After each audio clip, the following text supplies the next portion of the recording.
ભાવનગર શહેરમાં થયેલ કથિત લઠ્ઠાકાંડમાં મૃત્યુ આંક હવે 7 ઉપર પહોંચ્યો છે। 39 લોકો સારવાર હેઠળ હોવાનો ભાવનગર કલેક્ટર મનીષ બંસલે પત્રકારોને માહિતી આપી છે। સાથે જ હવે લોકો છે તે એક પછી એક મોતને ભેટી રહ્યા છે।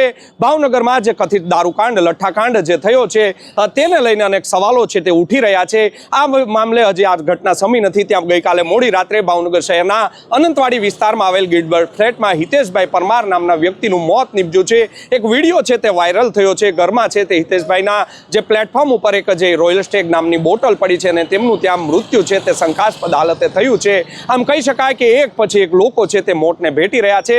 તંત્રની આ નાકામી છે કે લોકો છે તે હોસ્પિટલ સુધી તેઓ નથી લાવી શક્યા। તંત્ર દ્વારા છે તે સર્ચ કરવું જોઈએ કે કેટલા લોકોએ દારૂનું સેવન કર્યું છે, કેટલા લોકો તેના ભોગ બન્યા છે તે ટ્રેક કરવામાં ભાવનગરનું પોલીસ તંત્ર હોય કે ભાવનગરનું તંત્ર છે તે સદંતર નિષ્ફળ ગયું છે।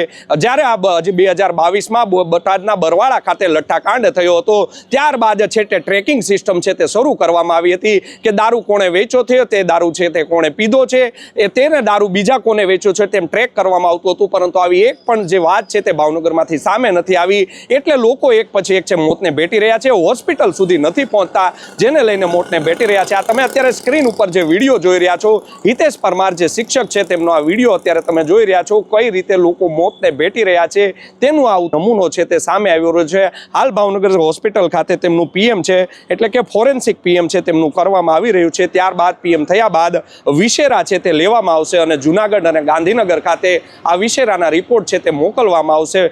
2 સેમ્પલ છે તે અત્યારે લેવામાં આવી રહ્યા છે અને ત્યારબાદ તેમનું છે તે નક્કી થશે કે આ મોત છે તે કેના લીધે થયું છે। હાલમાં શંકાસ્પદ મોત તેનું કહી શકાય, કારણ કે ત્યાં ઘરેથી છે તે પોલીસને છે રોયલ સ્ટેગની જે બોટલ છે તે મળી છે। આ રોયલ સ્ટેગની બોટલ છે તે આ જ વિસ્તારનો એક બુટલેગર છે તેની પાસેથી આ બોટલ લીધી હોવાનું પણ અમારા પોલીસના સૂત્રો છે તે કહી રહ્યા છે। નીલમબાગ પોલીસ છે તે આ મામલે અત્યારે તપાસ છે તે કરી રહી છે। જોવું રહ્યું હવે આ દારૂબંધીનો જે આ જે મામલો છે, પરંતુ ભાવનગરમાં સરેઆમ દારૂ છે તે મળી રહ્યો છે તેવા આક્ષેપ લાગી રહ્યા છે અને આ મામલે એક પછી એક લોકો મોતને ભેટી રહ્યા છે। આ સિલસિલો હવે ક્યારે બંધ થશે, કેટલા લોકોના માળા છે તે વિખાઈ જશે, તે લોકોને તંત્રને કે આની કોઈને ભનક નથી। માટે તાત્કાલિક હવે ટ્રેકિંગ સિસ્ટમ છે તે ચાલુ કરવી જોઈશે, નહીંતર અન્યથા લોકો છે તે પોલીસ પાસે આવતા ડરતા રહેશે અને લોકો છે તે મોતને ભેટતા રહેશે। આ લઠ્ઠાકાંડને લઈને એક પછી એક લોકોના જે મૃત્યુ થયા છે તેમાં શિક્ષક જે હિતેશભાઈ પરમાર છે તેમનું પણ મૃત્યુ થયું છે। તેમના અત્યારે શબને છે તે અમદાવાદ ખાતે તેમનું જે પરિવાર લોકો ત્યાં રહે છે ત્યાં લઈ જવામાં આવી રહ્યા છે। તેમના એક જે દીકરા છે તેમના પૂર્વ પત્ની છે તેઓ પણ અત્યારે અહીં હાજર રહ્યા હતા।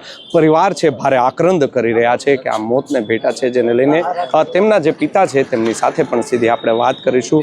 દાદા, શું કહેશો? હિતેશભાઈનું મોત થયું છે, પરિવાર એટલો ગમગીન માહોલમાં છે કે આ લઠ્ઠાકાંડે છે અનેકના ઘરોને છે તે બરબાદ કર્યા છે, અનેકના માળા છે તે વિખાયા છે।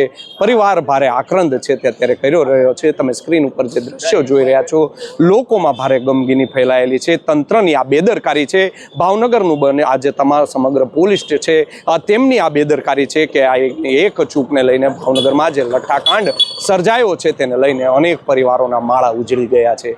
વૈષ્ણવજન તો તેને કહીએ જે